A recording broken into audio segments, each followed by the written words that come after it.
मौजूद हूँ वैशाली ज़िले के जंदाहा में, जहाँ टैलेंट मैथमेटिक्स क्लास का आज 10वीं वर्षगांठ मनाया जाना है। इसको लेकर वहाँ के निदेशक महोदय का क्या कुछ कहना है, जिसकी जुबानी हम आपको सुनवाएंगे। टैलेंट मैथमेटिक्स क्लास के क्लासरूम की तरफ आपको हम लिए चलते हैं। एक ऐसा क्लास जो कि जंदाहा में बहुत ही सर्वाधिक रिजल्ट देने वाला जाना जाता है, और इस क्लास के अंदर हम आए हैं।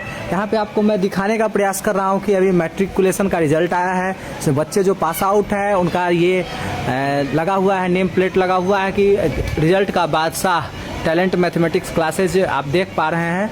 मैं दूसरी तरफ दिखा रहा हूँ, ये सभी इनकी उपलब्धियाँ रही हैं, और आज संस्थान 10वीं वर्षगांठ मना रहा है, और इसकी तस्वीरें हम आपको दिखा रहे हैं सीधे निर्मल इंडिया न्यूज़ के माध्यम से। आप देख पा रहे हैं कि 10वीं वर्षगांठ को लेकर क्या कुछ तैयारियां हैं टैलेंट मैथमेटिक्स क्लासेज, और क्लासेज की क्या स्थिति है, बच्चे कितने मेहनती हैं, कितने एक्साइटेड हैं। हम क्लासरूम की तरफ लिए चलते हैं, जहां पे बच्चे लगातार पढ़ाई कर रहे हैं। विगत 10 वर्षों से यह संस्थान जंदाहा के गौरव के रूप में जाना जाता है, जिसकी तस्वीरें हम आपको सीधे तौर पे दिखा रहे हैं। बच्चे अनुशासित, डिसिप्लिन और कंफर्ट जोन में बच्चे बैठे हैं, अपनी शिक्षकों की बात ध्यान से लगातार सुन रहे हैं, देखने का भी प्रयास कर रहे हैं, जिसकी मैं तस्वीरें दिखाने का प्रयास कर रहा हूं। 10 सालों का यह बहुत सफलतम प्रयास यहाँ के निदेशक के द्वारा किया गया है।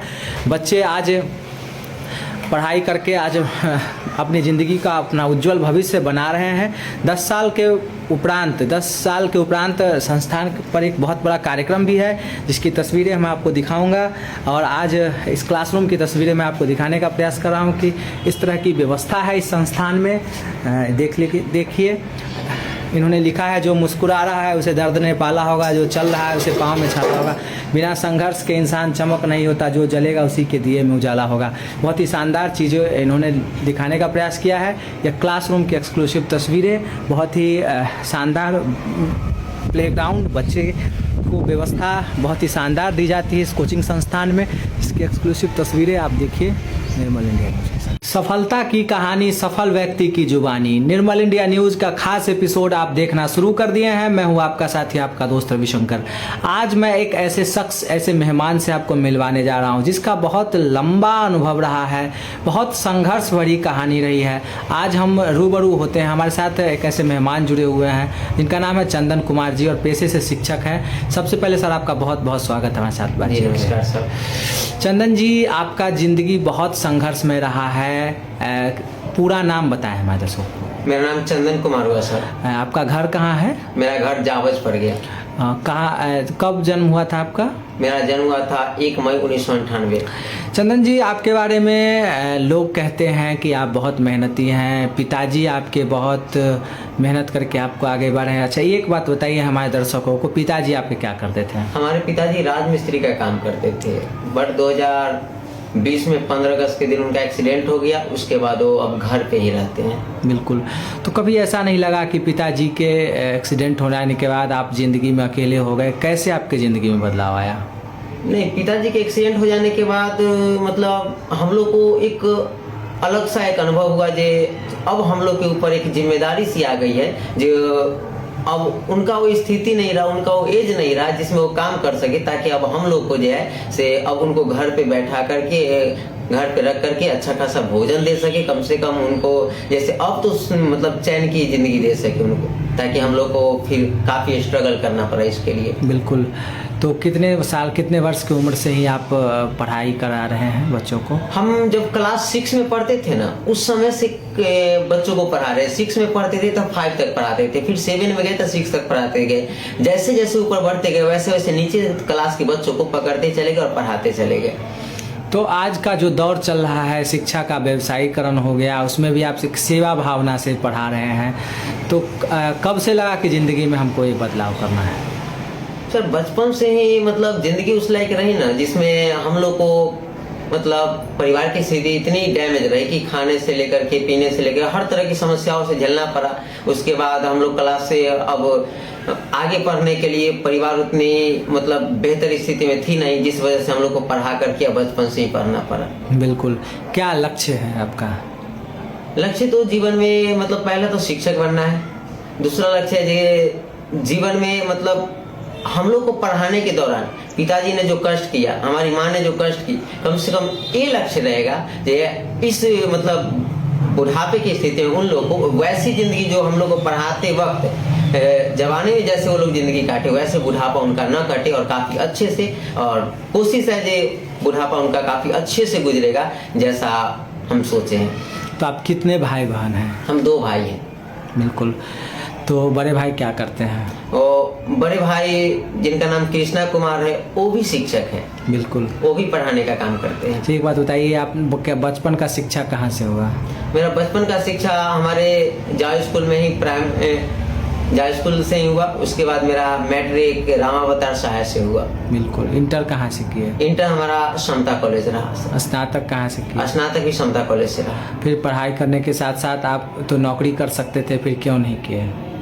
सर सबसे पहले तो बात ऐसा रह गई कि नौकरी करने के लिए कई सारा ऐसा डिफेंस लाइन वगैरह थे जिसमें हम जा सकते थे, बट ऐसा था जो बचपन में मेरा डांट टूट गया था, जिस वजह से मतलब मेरा एक पैर जो है से वो दूसरे पैर से हल्का सा आती है, जिस वजह से मतलब हमें डिफेंस लाइन में संभव नहीं था। दूसरी चीज हमसे कोई भारी कार्य नहीं हो सकता था, जिस वजह से हम सोचे जे हमारे लिए सबसे अच्छा और सटीक रहेगा जिसमें हम अच्छा खासा अपना योगदान दे सकते हैं, वो इसलिए हमने टीचिंग लाइन को चुना था। तो अभी तक कितने बच्चों को आप पढ़ा चुके हैं? लगभग अभी तक सर हम 2000 प्लस बच्चों को पढ़ा चुके हैं, जिसमें से कम 300-400 बच्चे तो अभी जॉब कर रहे होंगे कहीं ना कहीं। उस दौर को बयां करें जिस दौर में आप टूट चुके थे, जिस दौर में लग रहा था कि अब आगे कुछ नहीं होगा, कुछ ऐसी कहानी बताएं।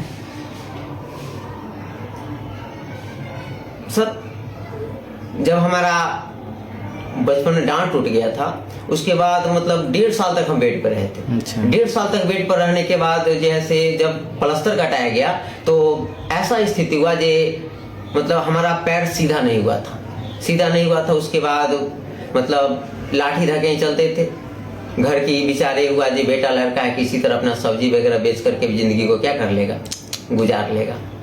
फिर ऐसा हुआ सर जे मतलब उसी समय हमारे जो वर्तमान मुख्यमंत्री श्री नीतीश कुमार जी, उन्होंने साइकिल योजना का प्रावधान किए थे, तो 2000 रुपया दीदी को उस समय मिला था और फिर साइकिल खरीदा। उसी साइकिल के सहारे जैसे मतलब गुरकाना चालू किए, फिर धीरे धीरे उस साइकिल को जैसे मतलब नीचे वाला सीखे फिर ऊपर वाला सीखे। उसका पैर लगभग जैसे सीधा तो हो चुका था बट जो चाहिए वो नहीं हुआ था। उसके बाद जैसे फिर उस तरफ से जिंदगी हट करके इस तरफ है। उस समय मुझे ऐसा लगा था कि जिंदगी एक करवट कैसे लेती है वो चीज देखने को मिला था, जहाँ एक तरफ जो विचार चल रहा था 3 पहिया गाड़ी खरीद देंगे ताकि जिंदगी किसी तरह काट ले, और दूसरी तरफ टीचिंग लाइन में आ जाना।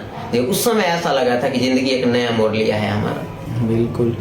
तो उस समय में आपको नहीं लगा कि सब छोड़ के घर पे रहना चाहिए या फिर कोई काम करना चाहिए? नहीं सर, अगर मान लेते अगर ये सब चीज छोड़ के घर पे रहते या फिर दूसरे कार्य करते तो फिर मुझे लगता था कि हम जहाँ थे वहाँ पे वहीं रह जाते। बिल्कुल। लेकिन ये सेक्टर चुनने के बाद मुझे लगा कि नहीं, हम चाहे तो इस सेक्टर में अपना योगदान दे सकते हैं और हम चाहे तो इससे आगे भी बढ़ सकते हैं इस सेक्टर के द्वारा। बिल्कुल। तो 10 साल हो गया, संस्थान आपका 10 साल मनाने जा रहा है, 10वां वर्षगांठ मनाने जा रहा है।